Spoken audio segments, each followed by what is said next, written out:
কাঁঠালের দানা দিয়ে ডাটা দিয়ে মুগের ডাল, ইলিশ মাছের ঝোল, পুঁই পাতা দিয়ে ইলিশ মাছের ঝোল, পুঁই শাক দিয়ে পুঁই পাতা দিয়ে করেছি, শুধু পুঁই পাতা।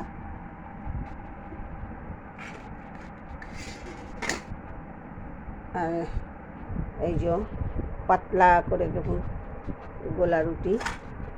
আজকেরটা পেঁয়াজ টিয়াজ দিয়ে করিনি, আজকেরটা করেছি চিনি দিয়ে। এই যে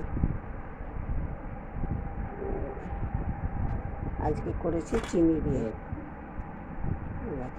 একদম পাতলা কাগজের মতো চিনি দিয়ে করেছি। এই দুপুরের এই ভাত, ডাটা কাঁঠালের দানা দিয়ে ডাল আর পুঁই পাতা দিয়ে মাছের ঝোল। যদি ভালো লেগে থাকে, এটা হলো দুপুরের ভাত, ডাল, মাছের ঝোল দুপুরের। আর এই গোলা রুটি করেছি, আজকেরটা চিনি দিয়ে করেছি। এই দেখুন, এই আজকেরটা চিনি দিয়ে করেছি। যদি ভালো লেগে থাকে লাইক শেয়ার সাবস্ক্রাইব করে দেবেন। আর জি আর রান্নাঘরের বৌমা।